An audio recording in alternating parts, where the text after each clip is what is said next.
இந்த video skip பண்ணாம பாருங்க. அப்பதான் நான் என்ன விஷயம் சொல்றேன்னு உங்களுக்கு புரிய வரும்.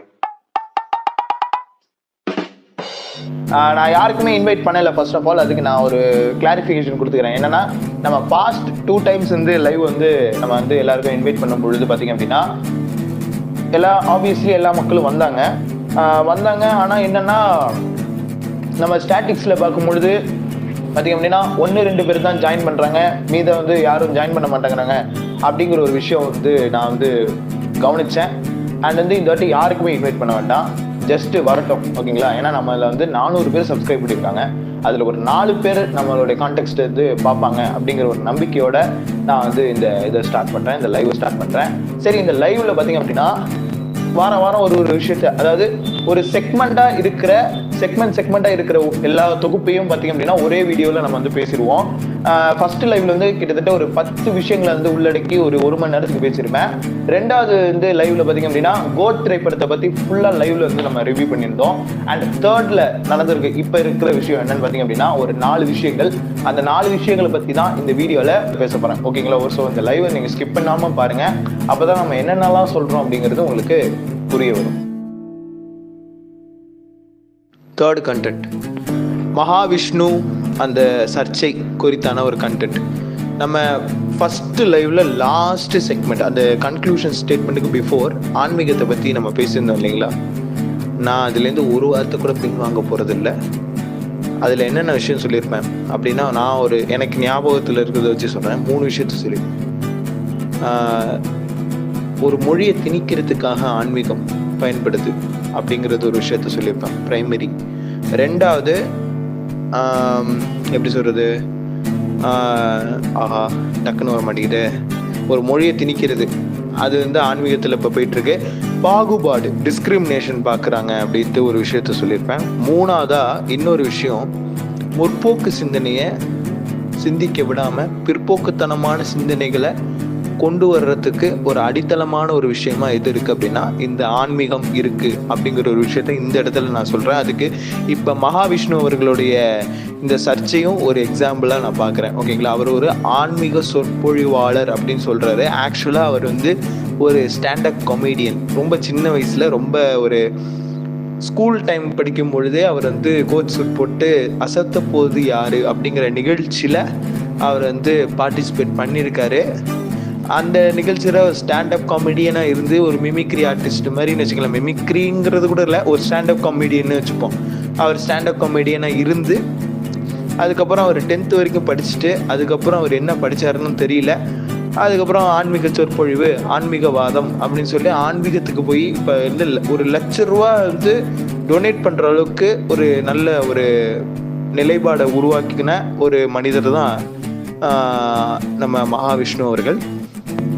அவர் பார்த்தீங்க அப்படின்னா எப்படி சொல்கிறது, ஆன்மீக சொற்பொழிவாளர் அப்படிங்கிறாரு. ஆன்மீகத்தினுடைய புரிதலை பற்றின ஞானம் அவர் போதிக்கக்கூடிய ஒரு ஞான போதகராக இருக்கார். நம்ம ஞான போதகர்கள் பற்றி நிறையவே சொல்லிட்டோம் கைஸ். எனக்கு தெரிஞ்ச ஞான போதகர்களை பற்றியெல்லாம் நான் பார்த்துட்டேன், நான் நேரடியாக பார்த்துட்டேன். காலேஜ் முடிச்சுட்டு அடுத்து என்ன பண்ணுறதுன்னு தெரியாமல் தத்தளிச்சிட்டு இருக்கிறப்ப, டே மாப்பிள்ள வாடா, இந்த மாதிரி தியானத்தை கற்றுக்கடா, ஞானத்தை கற்றுக்கடா அப்படி இப்படின்னு சொல்லி எங்கள் தாய்மாமன் என்னை அழைத்து சென்று அந்த விஷயங்களுக்கெல்லாம் போனார், இது பண்ணார். மைண்டு ரொம்ப ரெஃப்ரெஷிங்காக இருந்துச்சு. ஸ்டார்டிங் ஸ்டேஜ் ஆஃப்ல மைண்டு ரொம்ப ரெஃப்ரெஷிங்காக இருந்துச்சு, ரொம்ப காமெடியாகவும் இருந்துச்சு. ஒரு சில இடங்களில் ரொம்ப, ஆனால் வாய் விட்டு பேசிடுவேன்ல, நான் பயப்படவே மாட்டேன். அங்கே இருக்கிறவங்களே பயங்கரமாக கலாச்சி விட்டுறது, சும்மா ஃபன் பண்ணி விட்டுறது, ஃப்ரெண்ட்லி மேனரோட ஒரு பர்சனாக பேசும்பொழுது எல்லாமே ஓகே தான். ஆனால் இந்த ஸ்பிரிச்சுவல் நாலேஜ்னு சொல்லிட்டு ஒரு இன்கன்வீனியன்ஸான ஒரு விஷயத்த, பிற்போக்குத்தனமான சிந்தனைகளை ரொம்ப சர்வசாதாரணமாக முன்னெடுத்து வைக்கக்கூடிய ஒரு விஷயமா ஆன்மீகம் இருக்குது அப்படிங்கிறத நான் தெரிஞ்சுக்கிட்டேன். வேகன்ஸை போட்டு ட்ரோல் பண்ணிட்டு இருக்காங்க. எந்த அளவுக்குன்னா, பிற உயிரை சாப்பிடாத அப்படின்னு சொல்லி அவங்க சொல்கிற விளக்கங்கள் ஒன்று கொடுத்துக்கிட்டு செய்கிறப்ப, தண்ணியில் கூட தான் உயிரினங்கள் இருக்குது. அப்போ அந்த உயிரினத்தை கொண்டுட்டு இருக்கோமே, அப்போ அது இது கிடையாதா, பாவம் கிடையாதா அப்படிங்கிற மாதிரி எல்லாம் சம்டைம்ஸ் நம்மளும் இப்போ கேட்க ஆரம்பிச்சிட்டோம். அறிவியலோட புரிதல் இருக்கிறதுனால அந்த விஷயங்கள்லாம் நம்ம கேட்குறோம். இதுவே அந்த புரிதல் இல்லைன்னா ஆமாம் வேகன்ஸ் தான்ப்பா கரெக்டு அப்படின்ட்டு ஒரு சிலர் வேகன்ஸ் டயட்டை ஃபாலோ பண்ணியிருக்காங்க. எப்போ ஃபாலோ பண்ணுவாங்க அப்படின்னா டூரிங் அவங்க வந்து ஒரு இன்ஃபெர்டைல்டு ஸ்டேஜ், ரைட்? எப்படி சொல்கிறதுனா இன்ஃபர்டைல்டு ஸ்டேஜ், நான் ரொம்ப டீசெண்டாக சொல்கிறேன். கைனகாலஜிஸ்ட்டு இந்த மாதிரி லொட்டு லூசுக்கெல்லாம் சொல்லுவாங்கள்ல, அந்த மாதிரிலாம் ரொம்ப ஓப்பனாக சொல்லாமல் ரொம்ப சூசகமாக சொல்கிறேன். இன்ஃபர்டைல்டு ஸ்டேஜில் இருக்கிறப்ப இல்லை இந்தமாரி கன்சீவ் ஆகும், இந்தமாரி ப்ரெக்னென்சி வந்து வர வைக்கணுன்னு கன்சல்ட் பண்ணும் பொழுது அவங்க சஜஸ்ட் பண்ணுற டயட்டு தான் வேகன் டயட். ஓகேங்களா? நான்வெஜ் சேர்த்துக்கூடாது, டைரி ப்ராடக்ட்ஸ் சேர்த்துக்கக்கூடாது, ஃபைபர் கண்டென்ட் இருக்கிற பொருட்களாக சேர்க்கணும், அண்ட் வந்து ப்ரோட்டீன் விட்டமின்ஸ் நிறையா இருக்கிற கண்டென்ட் சேர்க்கணும். குறிப்பாக vitamin E and vitamin K 2 இருக்கிற ஒரு விஷயத்த, அது அதிகமாக என்ரிச்சாக இருக்கிற பழங்கள், காய்கறிகள், அதுக்கப்புறம் மண்ணுக்கு அடியில் இல்லாமல் அந்த வெங்காயம், பூண்டு அதெல்லாம் சேர்க்காம பழங்கள், காய்கறிகள் இருக்கலாம். ஓகேங்களா? வெங்காயம், பூண்டு சேர்க்கக்கூடாது, நான்வெஜ் சேர்க்கக்கூடாது, டைரி ப்ராடக்ட்ஸை சேர்க்கக்கூடாது. இது எப்போனா அந்த ஒன்ஸ் அந்த எப்படி சொல்கிறது, ஒன்ஸ் அவங்க கன்சீவ் ஆனதுக்கப்புறம் நம்ம என்ன வேணாலும் சாப்பிட்டுக்கலாம். ஆனால் கன்சீவ் ஆகிறதுக்கு முன்னாடி அதுக்கு ஆயுத்தமாகும் பொழுது, தன்னை பலப்படுத்தும் பொழுது, தன்னை இதற்காகவே பலப்படுத்தி கொண்டிருக்கிறார் அப்படின்னு சொல்லி நம்ம நண்பன் படத்தில் சத்தியன் சொல்லுவாப்புல இல்லை, அந்த மாதிரி ஸ்டேஜில் 6 months ஆகும் அந்த ஸ்டேஜ் வர்றதுக்கு. அந்த ஸ்டேஜுக்கு அடித்தளமாக இருக்கிறது அந்த வேகன்ஸ் டயட். ஓகேங்களா? அது வந்து எப்படின்னா ஒரு சிலருக்கு நேச்சுரலாகவே அந்த எபிலிட்டி இருக்கும், வேகன் சாப்பிட்டு தான் அதை பண்ணணும்னு இல்லை. சப்போஸ் இன்கேஸ் ஒரு சிலருக்கு infertility stage not reachable, subscriber is not reachable அப்படிங்கிற மொமெண்ட் வர்றப்ப தான் பார்த்திங்க அப்படின்னா இந்த வேகன்ஸை ஃபாலோ பண்ணுவாங்க, வேகன் டயட் அப்படின்னு சொல்லிட்டு. டைரி ப்ராடக்ட்ஸ் சேர்த்துக்கூடாது, வெங்காயம், பூண்டு அது மாதிரி சேர்க்க மாட்டாங்க, பிற உயிர்கள் நான்வெஜ் சாப்பிட மாட்டாங்க, ஈவன் எக்கு கூட சாப்பிட மாட்டாங்க. ஓகேங்களா? இதெல்லாம் வந்து ஸ்ட்ரிக்ட்லி வேகன்ஸ். ஓகேங்களா? இதுதான் வந்து டயட்டு. ஆனால் இதை ஆன்மீகத்தில் போய் இணைச்சி ஆன்மீகத்தில் செய்கிற ஒரு விஷயம் இது. நான் பாராட்டுறேங்க, அதை நான் பாராட்டுறேன், இல்லைன்னே நான் சொல்லலை. ஆனால் அதுக்கான விளக்க உரைன்னு ஒன்று கொடுத்தாங்க பாருங்கள். இந்த வெங்காயமும் பூண்டும் சாப்பிட்டா சில உணர்ச்சிகள் தூண்டப்படும், கோவம் ஜாஸ்தியாக வரும். உப்பு சாப்பிட்டா தான் கோவம் வருங்கிறது நிறைய பேருக்கு தெரியும். சோத்துல உப்பு பட்டு தானே திங்கிற அப்படின்னு கேட்பாங்க. ப்ரெஷர் ரைஸ் ஆகும். ஏன்னா அதில் உப்பில் ப்ரெசண்ட் ஆகிருக்கிறது என்ன, சோடியம் குளோரைடு, சோடியம் அயோடைடு, இந்த மாதிரியான இதெல்லாம் வந்து பார்த்திங்க அப்படின்னா சால்ட்டாக கன்வெர்ட் ஆகுறது. ஆசிடும் பேசிக்கும் சேர்ந்தா அது salt content. So it's not a neutral, but high concentration இருக்கிறதுனால நம்ம உடம்புல பிளட் ப்ரெஷர் ஏற்றி விடும். அது உப்பு செய்கிற விஷயம். புளிப்பும் அதே மாதிரி தான், ஹை கான்சன்ட்ரேஷன். ஸோ அதுவும் நம்ம உடம்புல இருக்குது. காரமும் அதே மாதிரி தான்.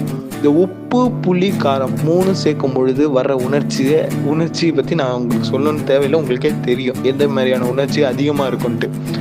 அதை குறைக்கக்கூடிய ஒரு விஷயம் எதுனா, இந்த வெங்காயமும் பூண்டு சாப்பிடக்கூடாதுங்கிறது வந்து அந்த உணர்ச்சிகளை வந்து குறைச்சி வைக்கும் அப்படின்னு சொல்லிட்டு. அதை தாண்டி என்னென்னா, ஆனால் உங்கள்கிட்ட எப்படி உணர்ச்சிகள் இல்லாமல் கூட உங்களால் வந்து எபிலிட்டி இருக்குது, அதுக்கான எபிலிட்டி இருக்குது. ஆர்காசமே ஆகாமல் கூட கன்சீவ் ஆகிறவங்க இருக்கிறாங்க. அந்த மாதிரி லைக் தட் அந்த மாதிரி தான் நான் சொல்கிறேன். ஓகே? நான் ஆக்சுவலாக வந்து வேறு ஏதோ டாபிக் பேசுகிற மாதிரி தான் இருக்குது. பட் ஆன்மீகத்தில் இப்படி ஒரு விஷயத்த நான் வந்து பார்த்தேன். நம்ம சாப்பிட்ற சாப்பாட்டில் கூட கண்ட்ரோல் இருக்கணும், எல்லாமே அக்செப்டட். பட் வந்து இதை தான் சாப்பிடணும், இதை சாப்பிட்டா உங்களுக்கு பாவம், அடுத்த ஜென்மத்தில் நீங்கள் அதுவாக தான் பிறப்பீங்க, நீங்கள் வந்து செய்கிற பாவம், நீங்கள் செய்கிற அந்த கர்ம வினை தான் உங்கள் வாழ்க்கையை வந்து இது பண்ணும், சீர்குலைக்கும் அப்படிங்கிற மாதிரி ஒரு பிற்போக்குத்தனமான சிந்தனை, பகுத்தறிவாளர்கள்ட்ட இல்லாத சிந்தனையா? ஏன் எங்களுக்கு தெரியாதா? கோழி சாப்பிட்றது எதுக்கு, ஆடு சாப்பிட்றது எதுக்கு? கோழி கூட விட்டுருவோங்க, பிராய்லர் இருக்குது. அந்த பிராய்லர் வந்து உண்மையிலே கெடுதலான ஒரு பொருள் தான். அந்த இது நம்ம சாப்பிடக்கூடாது அப்படின்னு சொல்கிறாங்க. ஆனால் இங்கே நிறைய மார்க்கெட்டில் எல்லாம் பிராய்லர் கோழி தான் வருது. அது டேஸ்ட்டுக்கு சாப்பிட்லாம், பட் வந்து ஒரு ஆரோக்கியத்துக்கு சாப்பிட்றதுனா நாட்டுக்கோழி எல்லாம் இருக்குது. வந்து இப்போ வந்து பார்த்திங்க அப்படின்னா ஆடு வந்து ஆட்டுக்கறி வந்து இப்போ ஹை குவாலிட்டி, கிலோவுக்கு 90 ரூபா விற்கிறாங்க. அந்த மாதிரி பார்த்திங்க அப்படின்னா ஆடோட குவாலிட்டி அதிகம், அதுக்கான ருசியும் அதிகம், அது தரமும் அப்படி இருக்கும். ஓகேங்களா? அது மாதிரியான விஷயங்கள்லாம் இருக்குது. அது வந்து ஒரு உடல் எதிர்ப்பு சக்தி. மட்டன் வந்து பயங்கர எதிர்ப்பு சக்தி, புரோட்டீன் கண்டென்ட் ஜாஸ்தி, ஃபேட்டு வந்து இருக்கும், கொலஸ்ட்ரால் ஏற்படுத்தும். மேபி இந்த 40 வயசுக்கு மேலே இருக்கவங்க மட்டன் சாப்பிட்றது கொஞ்சம் குறைச்சிக்கணுங்குவாங்க. சிக்கன் வந்து சூடு வந்து ரொம்ப சேர்க்கக்கூடாது. எப்போனா இந்த குளிர்காலம் மழை கால டைமில் வந்து சிக்கன் சாப்பிட்லாம். சிக்கன் வந்து கொஞ்சம் உடம்புக்கு ஏதுவான இதாக இருக்கும். ஓகேங்களா? அதில் வந்து புரோட்டீன் கண்டென்ட் ஜாஸ்தி. புரோட்டீனை விட ஃபைபரும் நார்ச்சத்தும் அதில் இருக்குது, கால்சியமும் அதில் இருக்குது. அது மாதிரியான விஷயங்கள் வந்து மாமிச இறையிலையும் அது இருக்குது. ஓகேங்களா? High level of protein content வந்து இந்த மாமிசத்துலலாம் இருக்குது. ஸோ அதனால தான் நான் மாமிசத்தை சஜஸ்ட் பண்ணுறாங்க. மீனில் கூட பார்த்தீங்கன்னா ஹை லெவல் புரோட்டீன் இருக்குது, ஈவன் ஒமேகா ஃபேட்டி ஆசிட்ஸ் இதெல்லாமே இருக்குது. ஓகேங்களா? அதனால் இந்த உயிரை நான் கொன்று சாப்பிட்றதுனால அடுத்த ஜென்மத்தில் நானும் அந்த உயிராக தான் பிறப்பேன் அப்படிங்கிற மாதிரி எந்த சயின்ஸ்லேயும் இல்லை. பட் ஆன்மீக சொற்பொழிவாளர்கள் அதெல்லாம் சொல்கிறாங்க. அதுவும் ஞான போதனைகள் கொடுக்குறாங்க.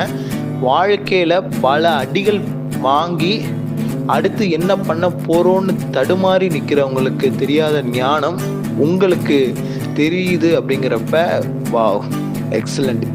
வாழ்க்கையில் சில விஷயங்களை இழந்து சில விஷயங்கள் இனிமேல் நமக்கு வேண்டவே வேண்டாம் அப்படின்னு சொல்லி சில முடிவுகள்லாம் அவங்க எடுத்துட்டு அப்படி வந்தவங்களையும் நீங்கள் மேனிப்புலேட் பண்ணி அவங்கள ஆன்மீகவாதிகளாக மாற்றுறீங்க. இந்த ஆன்மீகம் சொல்லிட்டு ஆன்மீகத்தோடைய தவறான புரிதலுக்கேற்ப அந்த ஆன்மீகத்தை வேற ஒரு ஆன்மீகமாக மாற்றுறீங்க. ஆன்மீகத்தோட மீனிங்கை மாற்றிட்டீங்க, அவ்வளோதான். ஆன்மீகம் அப்படிங்கிறது வந்து அரவணைக்கக்கூடியது, அது அரசியல் ஆக்கப்பட்டது. ஐ மீன் என்னடா அது வாய் கொளருது. ஓகே நான் தெளிவாக சொல்லிடுறேன். ஆன்மீகங்கிறது அரவணைக்கக்கூடியது, அரவணைக்கப்பட வேண்டியது. ஒரு சில மக்களுடைய கஷ்ட நஷ்டத்தில் இருக்கிற மக்களை அரவணைச்சு சரியான பாதையில் வழி நடத்துவதே ஆன்மீகம். ஆனால் இன்னைக்கு அது ஆன்மீகம் அப்படி இல்லை, அரசியலாக்கிடுச்சு. ஆன்மீகம் இப்போ அரசியலாக்கப்பட்டிருக்கு அப்படிங்கிற விஷயத்த நான் இந்த இடத்துல சொல்ல வரேன். ஓகேங்களா? எந்த மாதிரி அரசியலாக இருக்குது அப்படிங்கிறது நான் ஆல்ரெடி ஒரு கான்டெக்ஸ்டில் பேசியிருக்கேன். இதுதான் நான் ரிமெம்பர் பண்ணுறேன்.